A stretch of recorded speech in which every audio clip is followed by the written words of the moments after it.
नमस्कार दोस्तों, दृष्टि एचसीएस में आप सभी का स्वागत। दोस्तों, हरियाणा के मुख्यमंत्री श्री नायब सिंह सैनी जी ने एक ऐतिहासिक स्कीम की घोषणा की है हरियाणा के लिए और उन्होंने इस स्कीम को ऐतिहासिक बताया क्योंकि देखिए लगभग 2-3 दशकों से हरियाणा बड़ी भारी समस्या से जूझ रहा है। जल संबंधित जो समस्याएं हैं वो बहुत ज्यादा है हरियाणा में अभी, क्योंकि पिछले 2-3 जो दशकों से हरियाणा ने इन समस्याओं के ऊपर ध्यान नहीं दिया। सरकार ने भी नहीं दिया, जन समुदाय ने भी नहीं दिया और उसका जो खामियाजा है वो अभी हरियाणा भुगत भी रहा है क्योंकि ऐसे बहुत सारे डिस्ट्रिक्ट हैं जिनमें पानी की बड़ी भारी समस्या है। जैसे महेंद्रगढ़ हो गया, चरखी दादरी हो गया, कुछ गुड़गांव के क्षेत्र भी हो गए, उसके साथ-साथ भिवानी के भी कुछ क्षेत्र हैं। अब आप देखिए यदि वहां पर भूजल भी बहुत नीचे है, नीचे चला जाए, कैनाल जो सिस्टम है वो भी यदि रोबस्ट ना हो, वहां पर भी पानी की समस्या हो, तो फिर पानी कहां से आएगा? और हरियाणा एक कृषि बहुल प्रदेश है, तो समस्या और भी ज्यादा हो जाती है। तो इस स्कीम को, इस योजना को जो ऐतिहासिक बताने का जो मेन कारण है वो ये है कि आने वाले कुछ गत वर्षों में हरियाणा इस स्कीम के ऊपर, इस योजना के ऊपर इन्वेस्ट करेगा, जन समुदाय भी अपना ध्यान देगा, सरकार भी ध्यान देगी और हरियाणा जिस समस्या से है उससे आने वाले कुछ वर्षों में हरियाणा इस समस्या से बाहर आ जाएगा। अब देखिए, इस जो स्कीम है, योजना का नाम है जल संरक्षित हरियाणा योजना और इसमें वर्ल्ड बैंक का भी समर्थन रहेगा। लगभग 5,714 करोड़ की ये महत्वाकांक्षी जो योजना है उसमें लगभग 4,000 करोड़ वर्ल्ड बैंक का भी होगा। अब हम ये बात समझने से पहले कि ये स्कीम क्या है, ये स्कीम कौन सी समस्या को दूर करेगी, इस स्कीम में क्या-क्या, किन-किन क्षेत्रों को क्या-क्या आवंटित किया गया है, इन सबको जानने और समझने से पहले आपको इस भाव को समझना पड़ेगा कि ये स्कीम हम क्यों लेकर के आ रहे हैं। ऐसी कौन-कौन सी समस्या है, उस समस्या से निजात कैसे पाया जाएगा, ये भाव आपको बाद में ही समझ में आएगा जब आप सबसे पहले समस्याओं पे ध्यान देंगे। क्योंकि जाहिर सी बात है, कोई योजना है तो किसी न किसी समस्या को दूर करने के लिए वो योजना लेकर के आए, हम लोग लेकर के आए हैं। सो उन सब चीजों के ऊपर ध्यान देते हैं। एक बार के लिए देखिए, इस योजना का ऐतिहासिक एवं भौगोलिक जो आधार है वो ये है कि भूजल का अत्यधिक दोहन हो रहा है हरियाणा में। 1970 के बाद से, जब से ग्रीन रेवोल्यूशन हरियाणा में आया, हरित क्रांति, तब से भूजल का दोहन बढ़ता ही जा रहा है और भूजल है उसका दोहन इतना ज्यादा हो चुका है कि कुछ जो क्षेत्र है उनको डार्क जोन घोषित किया गया सरकार के द्वारा, ताकि वहां से भूजल को निकालने के ऊपर बैन लगा दिया जाए क्योंकि वहां पर बहुत ज्यादा दोहन हो चुका है। देखिए, भूजल का दोहन इसलिए हुआ क्योंकि सिंचाई के लिए आपको पानी की आवश्यकता पड़ेगी, क्योंकि 1970 के बाद ग्रीन रेवोल्यूशन आया। ग्रीन रेवोल्यूशन में आपको किस चीज की रिक्वायरमेंट पड़ेगी? High yielding variety seed, fertiliser plus water. पानी की ज्यादा क्यों आवश्यकता पड़ेगी? ताकि ये जो फर्टिलाइजर है ये पानी में घुल सके और फिर जो प्लांट्स हैं, जो पेड़ हैं, अपने इन न्यूट्रिएंट्स को एब्जॉर्ब कर सके। इस चीज के लिए आपको पानी की ज्यादा आवश्यकता पड़ेगी, तो पानी उसी चीज के लिए आवश्यकता है। अब वो पानी आएगा कहां से? क्योंकि जो हरियाणा है उसमें मानसूनल जो प्रेसिपिटेशन, मतलब जो मानसूनल जो वर्षा है वो तो इतनी है नहीं। सो मानसूनी वर्षा की जो अनिश्चितता है, और याद रखिएगा हरियाणा जो है वो सेमी एरिड रीजन में आता है। यहाँ पर एरिडिटी, ठीक है, एरिड भी नहीं है, ठीक है, ह्यूमिड भी नहीं है, सेमी ह्यूमिड भी नहीं है, लेकिन ये सेमी एरिड रीजन में आता है। यदि आप एवरेज रेनफॉल देखेंगे ना औसतन, तो आपको 55, 60, 65 के अराउंड मिलेगी पर ईयर। सो ये क्या है, ये सेमी एरिड रीजन में ही आ जाता है। और कुछ तो ऐसे डिस्ट्रिक्ट भी हैं जैसे कि सिरसा हो गया, जैसे कि हिसार हो गया, जैसे भिवानी हो गया, महेंद्रगढ़ हो गया, रेवाड़ी का भी कुछ हिस्सा हो गया, जहां पर बारिश और वर्षा और भी कम है, तो वहां पर समस्या और भी ज्यादा है। अब देखिए, क्योंकि ये सेमी एरिड रीजन है, अर्धशुष्क है, तो आप चावल की खेती कैसे कर सकते हैं? आप इतना ज्यादा पानी कहां से लेकर के आएंगे? ग्रीन रेवोल्यूशन में तो बिना पानी की बात नहीं बनेगी। तो 1970 के बाद से सरकार ने भी प्रोत्साहन किया कि भैया हमें अनाज की जरूरत है, हमें अपनी उत्पादकता और उत्पादन को बढ़ाना पड़ेगा, तो उसके लिए अभी किसी चीज पे फोकस मत करिए, अभी आपको बस एक ही चीज पे फोकस करना है, हरित क्रांति पे। तो उसके लिए सरकार ने भी सपोर्ट किया, ट्यूबवेल से, उससे वेल से सरकार ने भी सपोर्ट किया।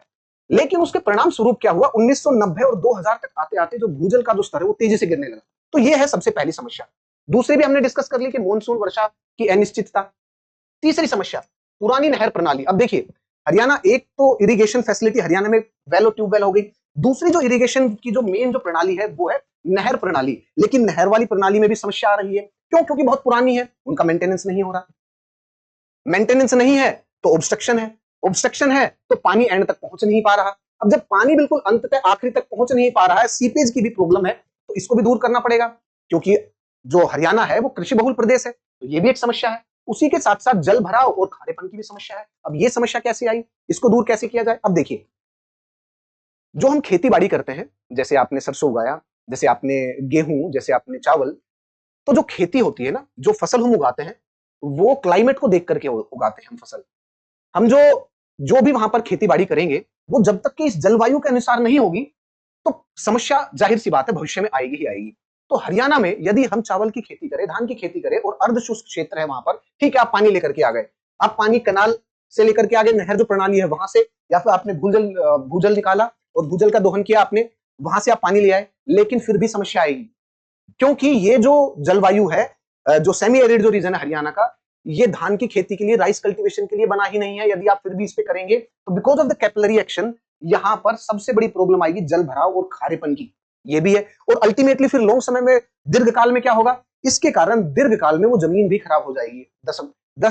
10 साल या 15 साल बाद वो जमीन भी खराब हो जाएगी। उसी के साथ और क्या है, सिंचाई जो पद्धतियां हैं उसमें भी बदलाव की आवश्यकता है भाई। सिंचाई की पद्धतियां भी पुरानी है, आप ड्रिप इरिगेशन लेकर के आइए ना, वाटर एफिशिएंट टेक्निक लेकर के आइए ना, जिनसे पानी बचे, जल संरक्षण हो, पर ड्रॉप, पर क्रॉप, पर ड्रॉप, ऐसे करके ये एग्जैक्टली जैसे एक स्कीम है, I am not exactly remembering the name of that scheme, actually that the name was right at the tip of my tongue, but अभी वो दिमाग में मैं रिकॉल नहीं कर पा रहा हूं, इट्स ओके, बट ऐसी स्कीम भी है। अब देखिए, ऐसी आप पद्धतियां भी लेकर के आइए जिससे आप जो भी खेती कर रहे हैं उसमें कम से कम पानी आप इस्तेमाल करें। जैसे अगर आपको धान की खेती करनी है तो आप बीएसआर सीधी बिजाई वाले मेथड से करिए। सो इन सब चीजों के लिए ये स्कीम आई है ताकि ये सारी प्रॉब्लम सोल्व हो सके। अब जो मेन जो इश्यूज हैं और मेन जो पॉइंट है स्कीम से और योजना से संबंधित, उसको देख लेते हैं। देखिए, इस स्कीम के लिए लगभग 4,000 करोड़ का जो ऋण है वो विश्व बैंक से सहायता ली जाएगी, वित्तीय सहायता। सबसे पहला जो पॉइंट है वो ये है।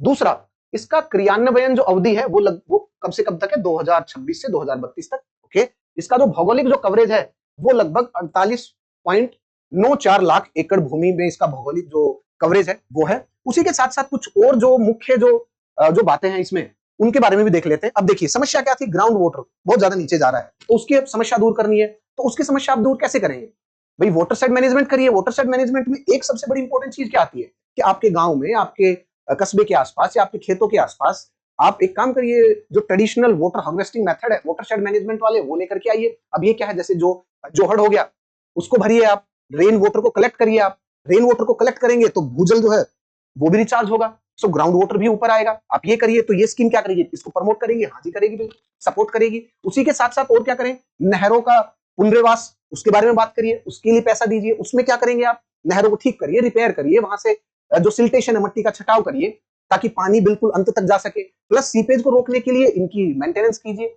मेंटेनेंस कैसे, जो कंक्रीट है साइडों में उसको ठीक से आप वो करिए, रिपेयर करिए, नहीं है तो आप उसे बनाइए। तो ये भी पॉइंट है। तो ये सारे के सारे पॉइंट लिखे हुए हैं इससे संबंधित। अब आगे देखते हैं और कौन सी है। अब इसमें जो हमने जलाशयों के बारे में बात की, लगभग 620 जल चैनलों का पुनर्वास करेंगे। उसी के साथ साथ और क्या है, 120 सूक्ष्म सिंचाई परियोजनाएं, इनके ऊपर ध्यान दिया जाएगा। ये भी इसमें एक मेन पॉइंट है। और इसको हम बोलेंगे माइक्रो इरिगेशन, क्योंकि देखिए माइक्रो इरिगेशन जो प्रणालियां है ना, ये क्या करती है, ये वाटर मैनेजमेंट के लिए बड़ी प्रभावी होती है। और एरिड और सेमी एरिड रीजन में बिना इन चीजों के, यदि आप और बिना इन सभी प्रणालियों के प्रयोग के बिना आप लोग वाटर को अच्छे से, पानी को मेंटेन कर ही नहीं सकते। आप उसको लगभग, आपको जितनी भी हुई ऐसी जो माइक्रो मैनेजमेंट और माइक्रो इरिगेशन की जो स्कीम होंगी और जो माइक्रो इरिगेशन की जो प्रणालियां होंगी, उनके ऊपर आपको लगभग ध्यान देना ही पड़ेगा। अब देखिए, भूजल पुनर्भरण एवं अपशिष्ट जल उपयोग, इस पर भी ध्यान दिया जाएगा। अब देखिए, लगभग 7 जिलों में 147 के आसपास जलाशय हैं, उनके ऊपर ध्यान दिया जाएगा। जैसे भिवानी, जींद, कैथल, महेंद्रगढ़, रेवाड़ी, चरखी दादरी, सिरसा में भूजल स्तर को रिचार्ज करने के लिए जलाशयों का विशेष विकास किया जाएगा।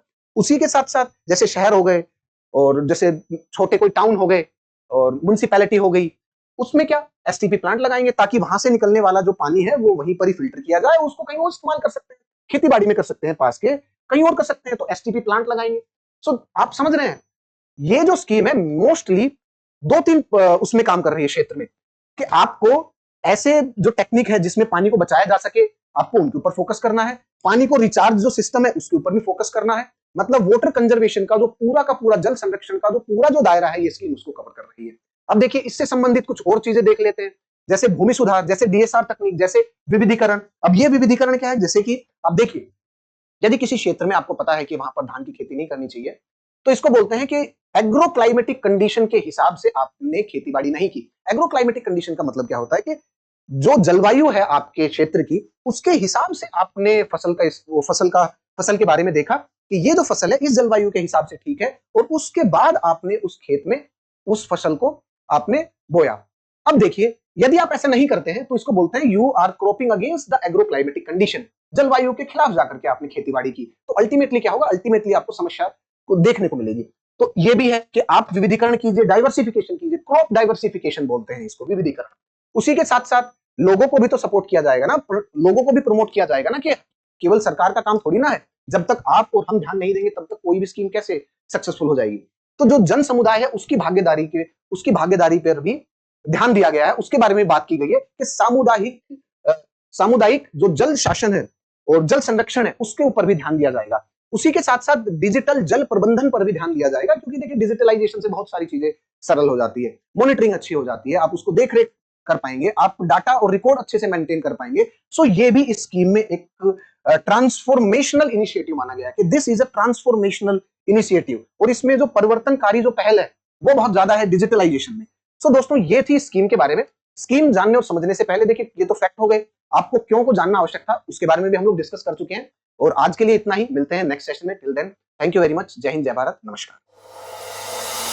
अब एग्जाम की तैयारी को और बेहतर करने के लिए हमारे चैनल को लाइक, शेयर और सब्सक्राइब करना ना भूलें।